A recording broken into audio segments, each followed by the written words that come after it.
किया जा चुका है और इस वक्त 5 आरोपियों को सिलीगुड़ी अदालत में पेश करने के लिए ले जाया जा रहा है। পূর্ণ শত্রুতার জেরে অপহরণ, এরপর মুক্তিপণ দাবি। শিলিগুড়ি সংলগ্ন আশিখর ফাঁড়ি অন্তর্গত ভবেশ মোড় এলাকার ঘটনা।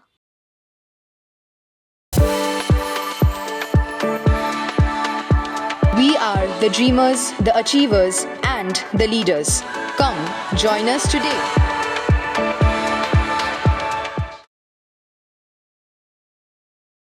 গত সোমবার গভীর রাতে ভবেশ মোড় এলাকার একটি পানের দোকানে বসেছিলেন অবিনাশ পণ্ডিত। সেই সময় একটি স্কুটিতে করে দুই দুষ্কৃতী এসে অবিনাশ পণ্ডিতকে জোর করে অপহরণ করে নিয়ে যায়।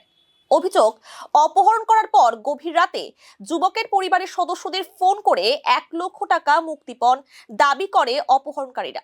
এরপর ছেলেকে ফিরিয়ে আনতে 1 লক্ষ টাকা নিয়ে অপহরণকারীদের দেওয়া ঠিকানায় পৌঁছে যান যুবকের বাবা।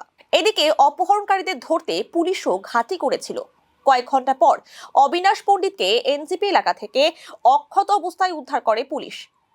অবিনাশ পণ্ডিতের অপহরণের ঘটনায় 24 ঘন্টার মধ্যে আশিখর ফাঁড়ি ও এনজিপি থানার পুলিশ যৌথভাবে অভিযান চালিয়ে 5 জনকে গ্রেফতার করে। ধৃতদের নাম পিন্টু মণ্ডল, রাহুল রায়, সুজন কুন্ডু, হার্দিক কুমার এবং রোশন লামজাদে। হার্দিক কুমার গুজরাট, রোশন লামজাদে নেপাল ও বাকি 3 জন শিলিগুড়ির বিভিন্ন এলাকার বাসিন্দা বলে জানা গিয়েছে।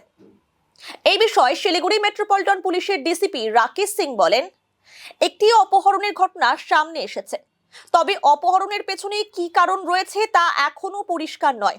অপহৃত যুবক অবিনাশ পণ্ডিত পুলিশের কাছে সম্পূর্ণ বয়ানও দিতে পারেনি। ঘটনায় 5 জনকে গ্রেফতার করার পর আদালতে পেশ করে তাদের পুলিশ হেফাজতে নেওয়া হয়েছে। গোটা ঘটনার তদন্ত শুরু করেছে পুলিশ।